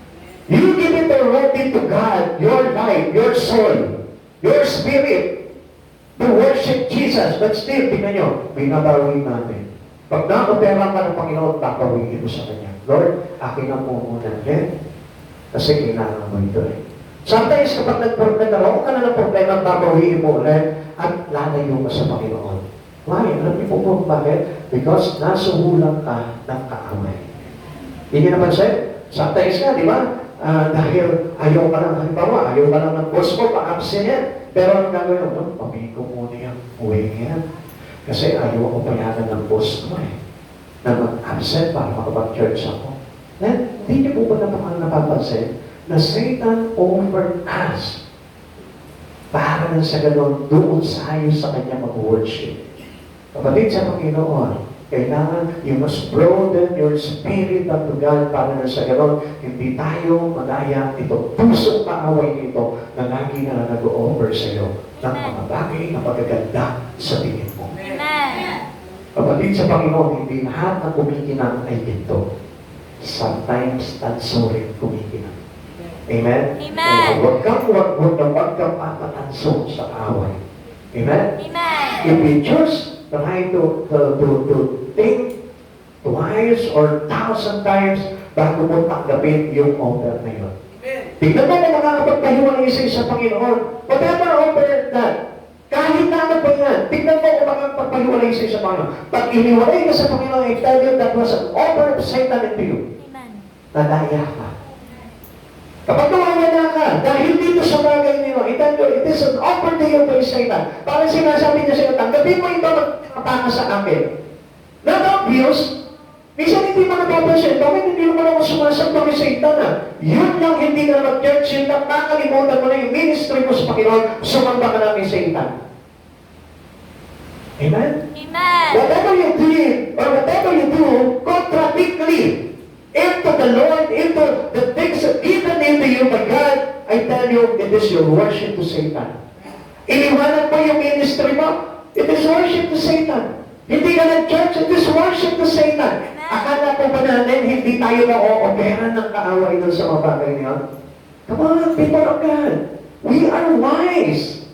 Tayo yung mga matatalino. We are a wise virgins and not a foolish virgins. Kaya tayo well-prepared palagi, well-ready. Kasi kamisan, hindi po natin papansin eh. Akala natin, simply getting into the reason na meron tayo mga gagawin sa buhay po natin, but we didn't know na yun pala ay offer na sa iyo ng kaaway para hindi ka makasamba sa Panginoon at sabay mo siya sa buhay mo. Amen. Everything that is contradicted to the Lord is your worship to Satan. Amen? Amen. Yung ipagpalit mo lamang yung Biblia mo sa cellphone mo, it is an offer to you by Satan already. Pastor, paano gagawin ko? Adik na ako sa cellphone eh. Then, magpaka-adik ka rin sa Biblia para na sa gano'n, yun ang magtagay sa iyo para mawala yung pagka-adik mo. Para mawala yung pagka-adik mo sa cellphone. Amen? Amen. Amen? Amen. Nandiyan pa po ba tayo? Amen. Akala natin, Akala natin, kung isa, di naman ako nadadaya ng kaaway. Yun ang akala mo. Amen? Amen. Yeah, okay. The precious promise exposed the corruptions of the world. Yan. Yung pong mahalagang pangako sa atin ng Panginoon, ipinapakita niya rin po dito kung gaano ka-corrupt itong mundo na ito. Bakit? Paano? Sabi po dito sabi po dito, that through this you may be partakers of the divine nature, having escaped the corruptions that is in the world through lust. Tingnan po natin, yung tahanang pagkatahasa, pagnanasa natin sa mga bagay sa tipunan nito, yun yung naglalagay sa atin sa pagkawasa. Listen, mga kapatid sa Panginoon, sometimes we are focusing our life into the Word, which means you corrupted your spirit. Amen. Okay, ulitin ko po sa inyo. Yung pagpapokus mo sa mundong ito, nang nakakalimutan mo ang Diyos sa buhay mo, hindi mo ba alam, winawasak mo ang espiritu mo kay Kristo. Amen. Amen. Because you lose the things in God. You lose the things that feeding your spirit. Amen. Ikaw ba naman, hindi mo pakainin yung espiritu mo? Paano hindi ka mawawasak? Come on, kapatid sa Panginoon. Try mo. Huwag kang kumain ng isang buwan. Tingnan mo kung hindi ka mamatay. Amen? Amen. Kung alam, hindi ka makakain ng merienda eh. Nagwawala ka eh. Nawasak na yung katinuan mo eh. Amen? Diba? Yung gutom na gutom ka, hindi ka makapagmerienda. Pag magbuhong ka, hindi makapagmerienda, wala ka lang magpapagmerienda. Di ba? Gawasan agad yung kaisipan mo. At kapag hindi ka pa nakakain ng breakfast, ng lunch, ng dinner, I tell you, hindi lang isip mo mauumasak yan. Pati kaluluwa mo, uama sa akin yan. But what I mean here, kapag hindi mo pinapakain ng tama, ang espiritu mo ng mga bagay sa Panginoon, I tell you, wawasakin yan yung buong kaluluwa. Amen. Try not to focus into the Word. Sapagkat ang ating pagka-focus sa mundong ito, if we fix our life into the Word, I tell you, you may be stuck. Amen. Pati na-stuck tayo. Ano mangyayari sa atin? Hindi mo na mapapansin ng Panginoon. Hindi mo na mabibigyan ng pansin ng Panginoon sa buhay mo. Why? Kasi nabisi ka na sa mga bagay sa mundo eh. Amen. Pansin mo po yan? Amen. Amen? Kaya nga tao, kala nila sapat na ang Sunday lang eh. Sapat na po yung araw lang ng Wednesday. I tell you, kulang. Kung ipopokus mo yung mga bagay sa buhay mo sa mundong ito, I tell you, mawawasa ka. Amen. Tandaan po namin. 2 Peter chapter 1 verse 4. Sa paraang ito, ibinigyan niya tayo ng mga dakila at napakahalagang pangako upang, ano raw, makaiwas kayo sa nakasisirang pagnanasa sa sanlibutan ito at upang makabahagi tayo sa kanyang likas bilang Diyos. Ayaw kasi ng Diyos na mapahamak tayo. Amen. Kaya pansinin mo, di ba? Ito yung nagiging hindrance natin pagdating sa Lord. Kung bakit hindi natin maibigay ng todo, ma-surrender ng todo yung buhay natin sa Panginoon. Ano dahilan? Yung mga bagay na nakapaligid sa atin.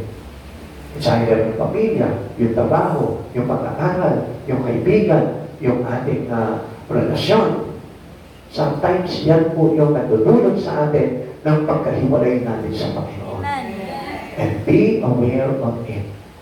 Because Satan is like a roaring lion. Amen. Pag nasa kapag ka na, wala ka na magagawa. Nakita niyo po ate yun? Kapag nasaktan niya na kung saan parte ang kanyang kalaban, ang kanyang hinahantik, makikita mo hindi na makakahulat po siya.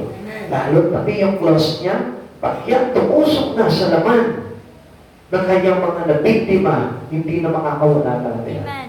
Kapatid sa Panginoon, huwag po tayo papasakmal sa kaaway. Amen. At yung pagnanasa natin ng todo, ng higit, ng sobra sa mundong ito ay para tayo nagpasakmal sa kaaway na kung saan hindi ka mahihirapan ka na talagang humalagpos sa mga bagay nito. The precious promises are eternal. Tandaan mo, mas mahalaga yung pangako ng Diyos kaysa sa mga bagay sa libutan na ito.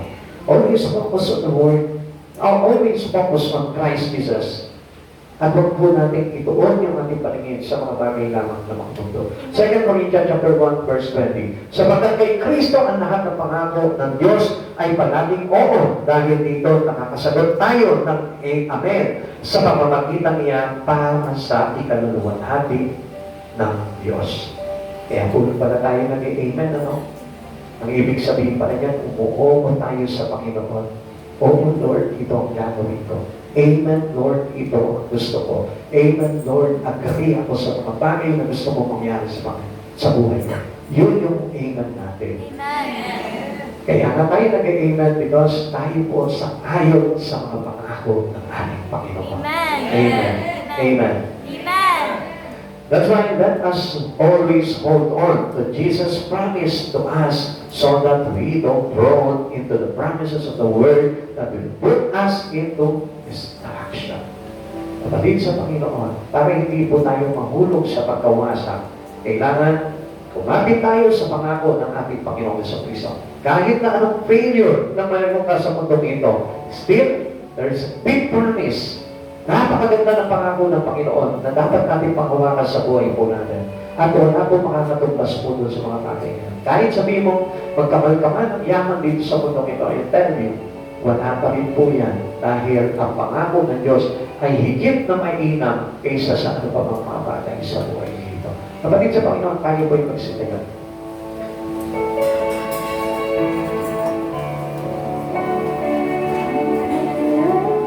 Kung hindi ka ba handa sa sarili mo na mag-aalay at maglagat ng buhay sa Panginoon,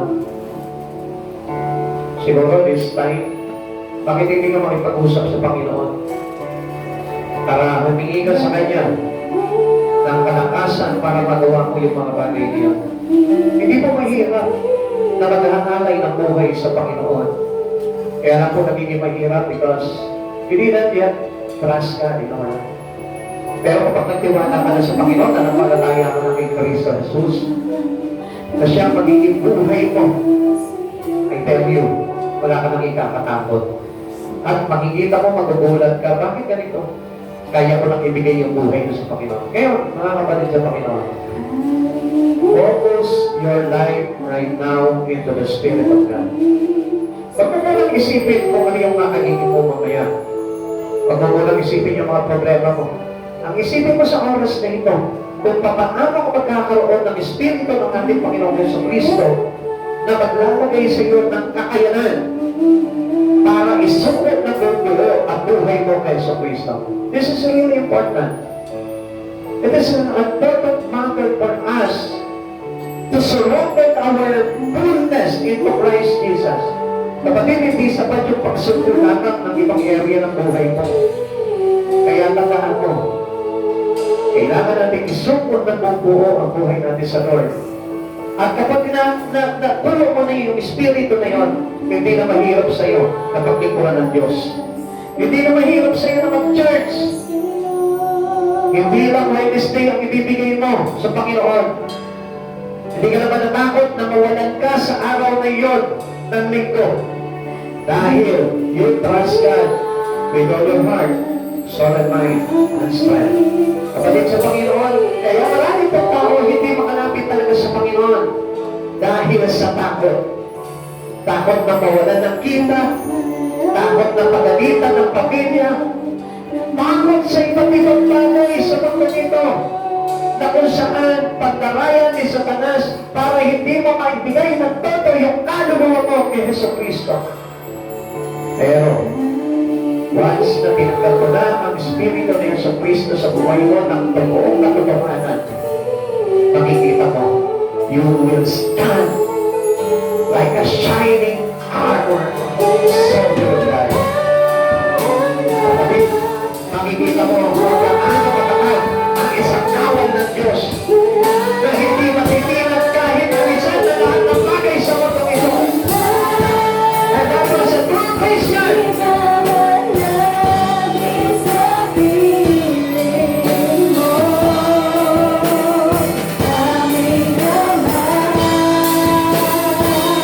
Kapatid, makinig ka. Gusto ko mapakinggan mo yung mga bagay nito. Ang Diyos na nanangako sa iyo ay hindi sumisira sa mga bagay na pinapangako niya para sa iyo. Hindi mo napansin? Nung umiling ka sa Panginoon, nanalangin ka doon, bigyan mo naman kami ng ganito. Hindi mo ba napansin? Isang hingi mo lamang sa Kanya, dalawang prayer mo lamang sa Kanya, binigay na sa iyo ng Panginoon. Pero hindi niyo po ba napapansin? We sometimes counterfeiting the promises of God in our life. Sometimes ina-counterfeit natin yung kagandahan loob ng Panginoon. Pagka Diyos ang piling sa iyo, anak, pwede ba ako na mag-manage sa buhay mo? Lord, ano sinasagot natin? Pwede ba, Lord? Partial lang muna. Marami pa akong pangarap sa mundong ito eh. Alam mo kung bakit kinukuha ng Lord yung buhay mo? Kasi simple ayaw ka niya mapahamak. Yun lang yun. Ayaw mo ba yun? Yung iniingatan ka ng Panginoon? Kaya nga gusto ng Lord na ito. Yung buong oras mo, yung lahat ng araw mo, yung taon pa na nanalabi mo dito sa mundong ito, gusto nang angkinin at ariin ng Panginoon. Bakit? Kasi para matanggap mo yung pangako ng Diyos na buhay na walang hanggan. Kapatid, napakaganda ng plano ng Diyos sa buhay natin, hindi ba? Naakala mo, binibigo ka ng Panginoon. Yung pala, by the grace of God, naawa siya, nahamang siya. Kaya pala, gusto ng Lord na ito. Ang kinig na niya na bubuo dahil gusto niya magkapit mo sa yung pangako niya na life eternal. This is why God has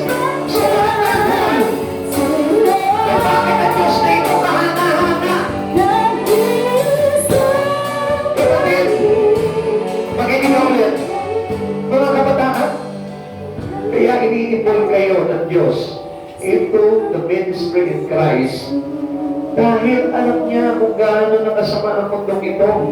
Makinig kayo mga kabataan. Alam niya na kapag kayo'y pinabayaan niya sa mundong ito, mapapahama kayo. Matutokso kayo na gumawa ng mga bagay na masama. At matututo kayo na tumalikod sa Panginoon pagdating ng araw. Hindi niyo ba alam ng mga kabataan, kaya kayo ini-involve ng Lord into His ministry because of His promise. Gusto niya na yung kanyang pangako sa iyo na buhay na walang hanggan ay matanggap ninyo mga kabataan. Sapagkat ang sabi nga po natin, ang mga kabataan ngayon ay masyadong mapupusok. Sugod lang ang sugod. Samantalang ang Diyos, ang gusto ng Diyos, is so good for you. Not sugod na sugod sa mundong ito. Ang gusto ng Lord is so good for Him. Yung parang mapabuti kayo pagdating ng araw. Kapatid, mga kabataan, sumunod kayo sa kalooban ng Panginoon at makikita niyo hindi kayo mapapahamak sa mundong ito. Huwag kayong masyadong mapusok. Huwag kayong masyadong sugod ng sugod sa mga bagay na nakikita niyo sa mundong ito. Grab the opportunity having in Christ Jesus. Alam niyo, napakaganda paglingkuran ng Diyos ng ito sa buhay mo. Pusin mo yung buhay mo, panahon mo sa Panginoon. Huwag sa mga bagay sa mundong ito. Because God is against the things in the world. Do not love this world or even things in the world. Those who love the world, an enemy to the Father. It is very clear na sinabi sa atin ng Panginoon na ang nagmamahal o umiibig sa sanlibutan ay kaaway ng Ama. Never na iniisip at pinano ng Diyos na maging kaaway tayo. Kaya nga at the early stage of our faith in God, tayo'y tinuring niyang kaibigan. Kung mapapansin po natin, even to all mothers and fathers in here, in Christ Jesus, gusto ko malaman po ninyo, mag-set kayo ng isang pamilya na nakabase talaga sa Panginoong Jesucristo. Huwag kayong papayag na malos pa kayo ng kaaway. Hindi pa huli ang lahat. At gusto ko malaman mo, mahalaga ang Diyos sa buhay ng tao. Because every promises, especially the promises of salvation, is based in Christ Jesus. Kaya kung wala sa Jesucristo sa buhay natin, walang saysay na ang buhay ng tao dito. Maging mayaman ka man, maging mabango ka man, maging tapos ka man, maging ikaw na yung tanyag dito, still, walang kwenta ang buhay mo kung maghahantok ka naman sa tinatawag na eternal damnation, which is in the lake of fire sa impyerno. Kapatid sa Panginoon, huwag mo pahalagahan yung mga bagay sa mundong ito. Easy na. Sapagkat ang Diyos ang kailangan natin pahalagahan. Kapatid, hindi ka mawawala. Hindi mo magmakamit yung mga pangarap mo sa mundong ito. Kung mayroon kang Diyos sa buhay mo, I tell you, higit pa sa mga pangarap mo, ang tutuparin ng Diyos para sa iyo. Sapagkat ang gusto ng Diyos is the good for us. The plan of God into us is to prosper us, not to harm us, and to give us a good and a future. He is so good. Lagi natin sinisigaw, God is so good. Lagi natin sinisigaw, mabuti ang Diyos. At kung mabuti talaga ang Diyos dito, why don't you entrust your life into Him and trust your future into Christ Jesus? Yun lang po yun, mga kapatid sa Panginoon, pakita mo, wala ka nang nahanapin pa. Wala ka nang nanaisip pa.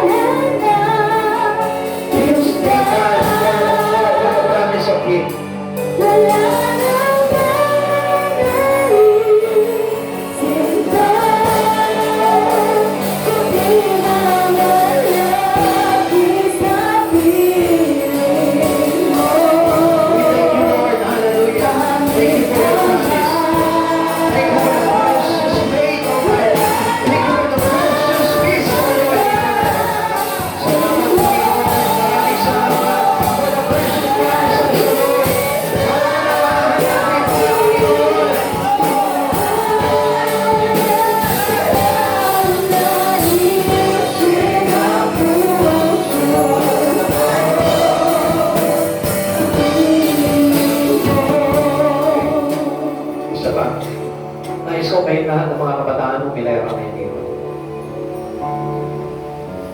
Why don't you have a promise to God? Bakit hindi naman kayo ang mga anak sa Panginoon? Come on, lahat ng mga kabataan na narito. Come on. Lahat ng kabataan. Sige. Take it seriously. Right now, I know that the Lord is in your heart. Nasa puso niyo mga kabataan. Sige, ilera kayo. Ilera na.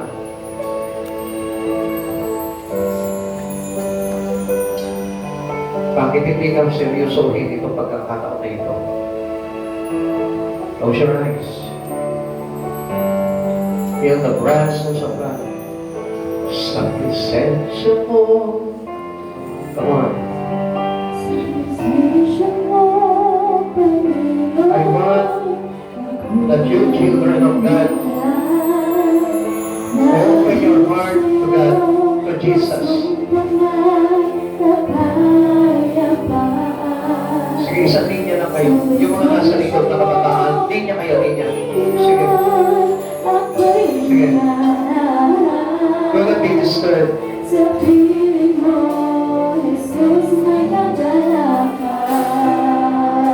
Itong oras na ito, gusto ko mga kabataan. Wala kang ibang iisipin, kundi yung pangako ng Diyos na kaligtasan para sa iyo. Come on, close your eyes. Close your eyes. Close your eyes. Wala kang ibang iisipin. Wala kang ibang iisipin. Wala kang ibang ilalagay sa puso mo. Kundi ang pangako ni Yesu Kristo na kaligtasan sa buhay na walang hanggan. Hindi mo napansin kung araw kung gaano ka kaidap sa Panginoon. Hindi ba parang pagka nasa harapan ka na ng Panginoon, hindi ba parang halos parang nanginginig yung tuhod mo? Hindi mo ma-express kung ano yung nararamdaman mo. Hindi mo alam kung naiiyak ka. Hindi mo alam kung masaya ka. Yun yung presensya ng Lord. Yung luha na tumutulo sa mata mo. Yun yung presence ng Lord. Dahil bukas ang puso mo sa Kanya. But suddenly, hindi mo napansin. Unti-unti parang ang hirap na umiyak sa Kanya. Unti-unti parang hindi mo na maramdaman si Jesus sa buhay mo. Alam mo kung bakit? Kung ano nangyari. Kasi lumayo ka sa Kanya. Kapag nilapit mo ulit ang buhay mo sa Panginoon, ang sabi niya, muli siya lalapit sa atin. Kapag nanumbalik ka sa Panginoon, muli ka niyang tatanggapin. At itutuloy ka niya bilang kanyang anak. Kaya sa oras na ito, mga kabataan, kalimutan mo muna yung mga plano mo sa mundo. Sa oras na ito, planuhin mo yung espiritu mo na manatili sa Panginoon hanggang sa buhay na walang hanggan. Always remember that we need Christ Jesus for our salvation. Right now, open your heart. Come on, wala kayong ibang iisipin, mga kabataan. Just open your heart to God. And I put you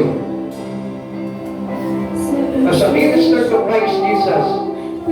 I will put into your heart right now the Spirit of Jesus, so that the Spirit of Him will bring you a great faith to Christ Jesus. Right now, receive the faith in Christ Jesus. Right now, receive faith in Christ Jesus. Receive the faith in Christ Jesus. Right now, I ask you to the mighty God of Israel to receive the spirit of faith in Christ Jesus. Receive faith in Christ Jesus. Receive the faith in Christ Jesus. Maria, thank you, Lord. Come on, isipin mo na ng Panginoon. Wala kami mag-iisipin.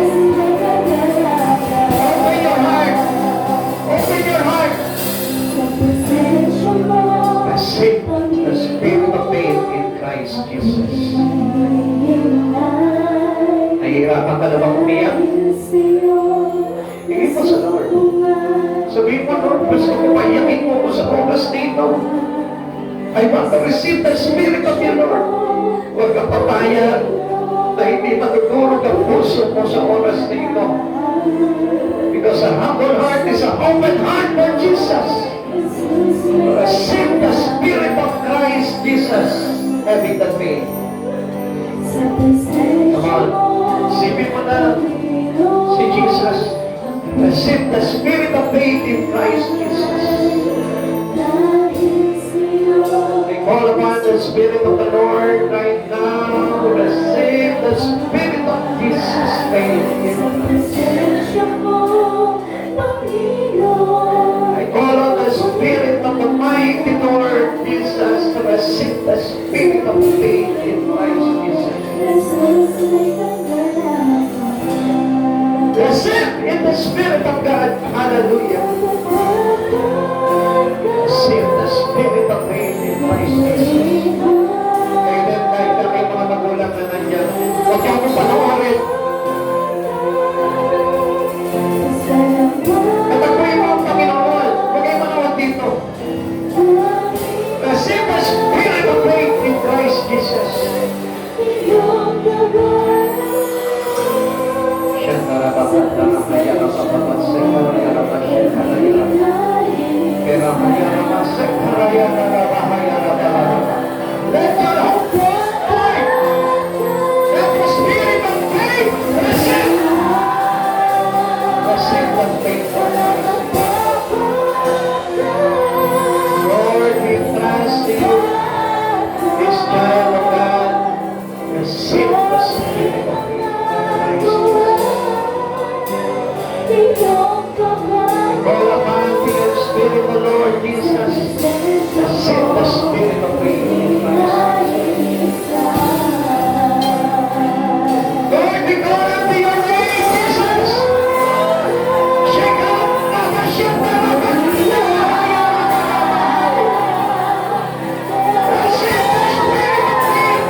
church, O God. Yung buong pananampalataya ko, O God. Isinusuko ko sa iyo, Panginoon, lahat sa amin na narito kayo, O God. Right now, Lord.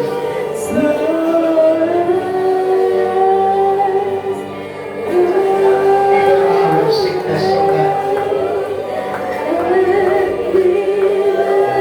Panginoon, isinusuko ko sa iyo, Panginoon, para manararamdaman namin sa aming mga katawan, Lord. Heal us, Lord, by the stripes and by the wounds of Christ Jesus we are healed. Panginoon, tagapin mo, Panginoon, ang buhay namin ito, Lord. Tagapin mo kami, Panginoon, bilang mga kasalanan na humihingi ng tawad sa lahat ng aming mga pagkakasala. Inisip mo kami, Panginoon. Alisin mo sa amin, Panginoon, ang mga bagay, Panginoon, na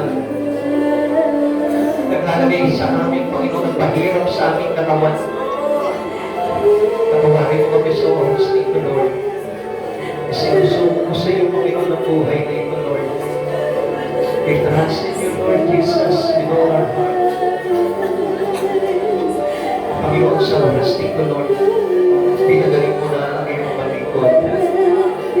Pinagaling mo na lahat na may karamdaman sa church na ito, Lord. Pinagaling mo na kami, Panginoon, sa suga, sa sakit, sa aming espiritu, Lord. At muli kami makakabangon, Panginoon, sa presensya mo. Jesus, we thank you, Lord.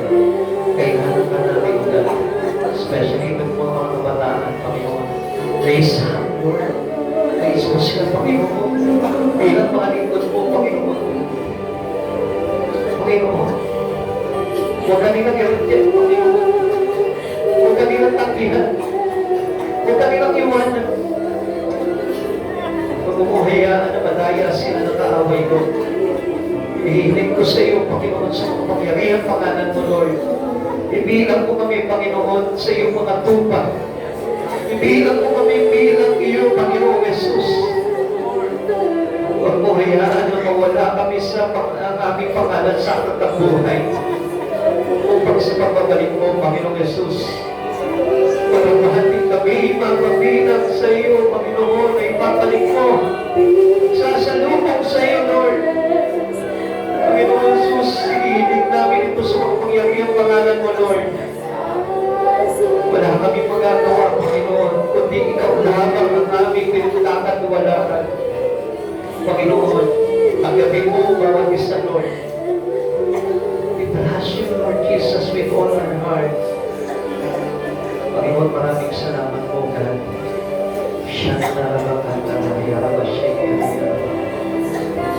We thank you, Lord, for all these things, O God, in our life.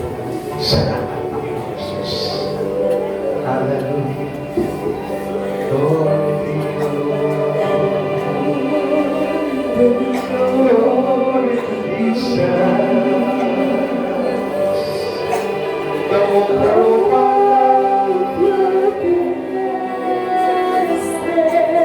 The salvations of our soul. Oh Jesus, oh Jesus. We need you, Lord. Kailangan na namin, Panginoon. A heart to give you, Lord. Wala ka, Panginoon, mapapahapa kami. Ayaw namin mawala sa iyo, Lord. And let your Spirit, Lord, muli mabuhay sa amin, Lord. Muli namin inihiling sa oras nito, Lord. Kalakasan na nagmumula sa iyo. In the name of Jesus. Hallelujah. Baptize us, Lord, with your Spirit, O God. Every one of us here, Lord, we will baptize in the name of the Holy Spirit. Hallelujah. All the glory, O God. All the glory. Panginoon, katapoy mo yung mga bata, O God. Hindi nila naiintindihan kung ano yung nangyayari, Lord. But I know, Lord, that you are a comforter to them, O God. Itong mga bata na ito, iingatan mo sila, Panginoon. Sapagkat inibig mo sila, minahal mo sila, Panginoon. Salamat sa iyo, God. Thank you for these days, O God. Thank you for the baptism of the Holy Spirit, O God. Thank you, Lord. Salamat, Panginoon, sa Spirit of faith, O God. Hallelujah. Salamat, Panginoon Jesus. Salamat, salamat po. Thank you, Lord. Thank you, Lord. Pasalamatan mo, Panginoon, sa oras nito. Thank Him for having that Spirit of faith in you. Pasalamatan mo siya sa oras nito. Pasalamat tayo sa Panginoon. Thank you, Lord. Thank you, Jesus. Thank you, Jesus. Come on, let us shout. Let us shout our thankfulness to the Lord. Thank you, Jesus. Salamat, Panginoon. Hallelujah.